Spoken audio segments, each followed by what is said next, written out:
Bonjour à tous, bienvenue dans cette nouvelle vidéo. Aujourd'hui, je souhaite vous parler d'une bombe médiatique lancée par le docteur Perron au sujet de l'OMS.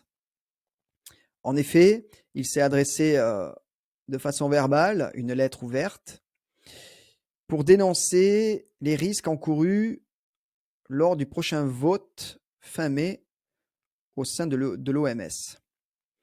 Alors, rappelons que l'OMS, l'Organisation mondiale de la santé, a pour rôle d'aider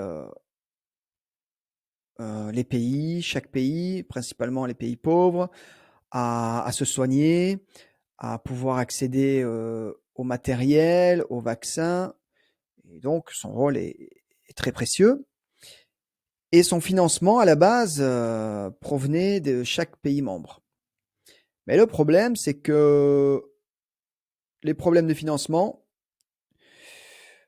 ont provoqué des manques d'argent. Et donc, l'OMS a reçu petit à petit de l'argent de l'extérieur. Et tout ça pour vous dire qu'au résultat, aujourd'hui, l'OMS est financée à 80% par Bill Gates, son association Gavi et des laboratoires pharmaceutiques. 80%.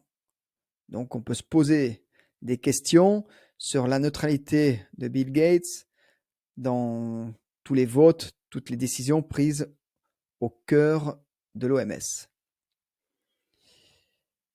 Ça montre que l'OMS est infiltrée par des groupes pharmaceutiques et des intérêts privés sont privilégiés. Alors, ce vote, qui aura lieu donc, je répète, fin mai, c'est un traité. Et ce traité, s'il passe, s'il est voté, donnera le pouvoir absolu à l'OMS et à son directeur général pour décider des décisions à prendre,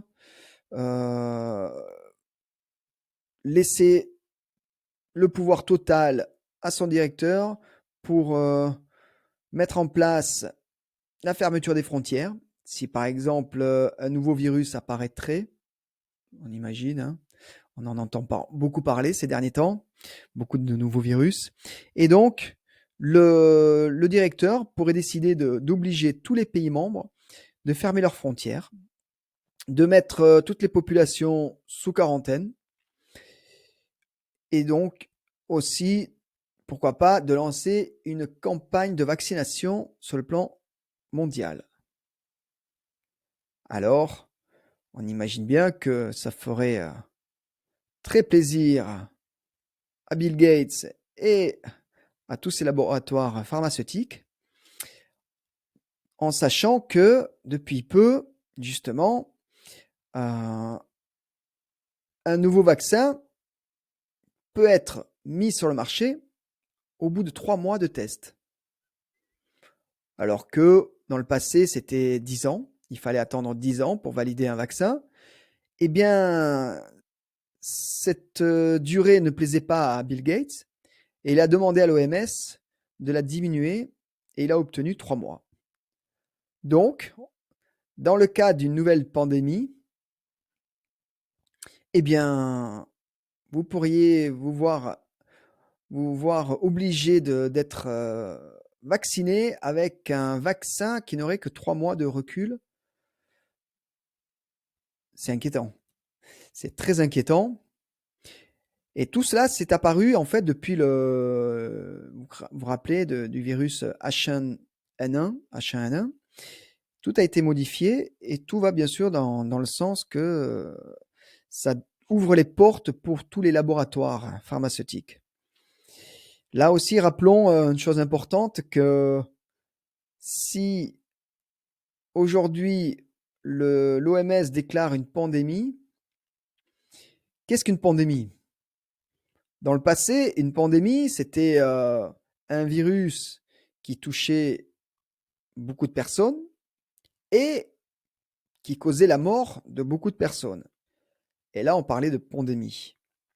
Aujourd'hui, avec la modification des définitions, Eh bien, une pandémie, il peut n'y avoir aucun mort. Zéro mort, juste des personnes malades, et on va parler de pandémie.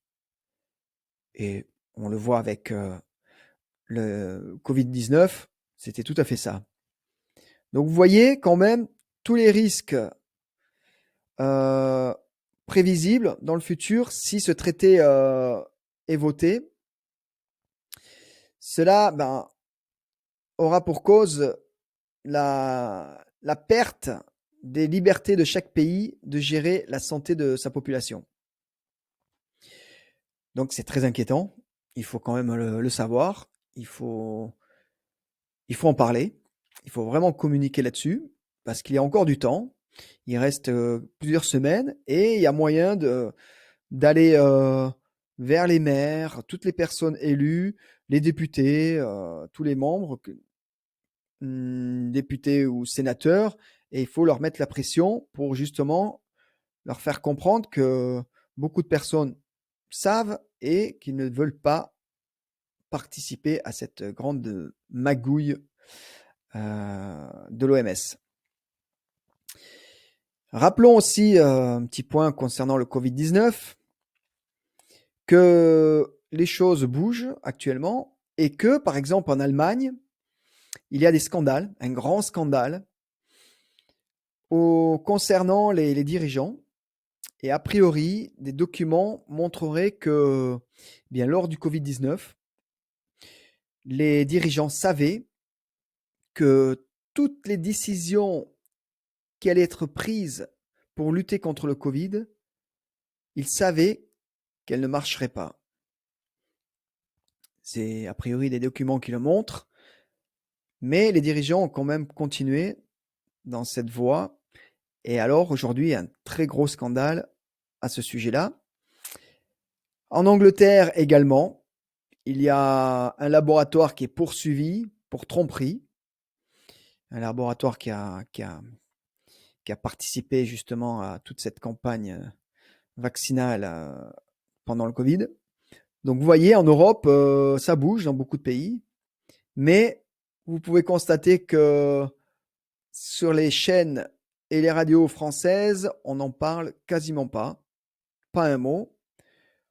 Alors, on peut comprendre que, bien sûr, les médias français sont contrôlés, une énorme censure a été mise en place. Et puis, de toute façon, on peut le comprendre, puisque de toute façon, la plupart des médias sont subventionnés par l'État ou sont possédés par des grands groupes comme Altis, qui sont à la botte de Macron. Alors, si vous voulez connaître la vérité, ou au moins avoir différents sons de cloche, je vous invite à aller sur Internet, à écouter les médias indépendants et vous faire votre opinion ensuite.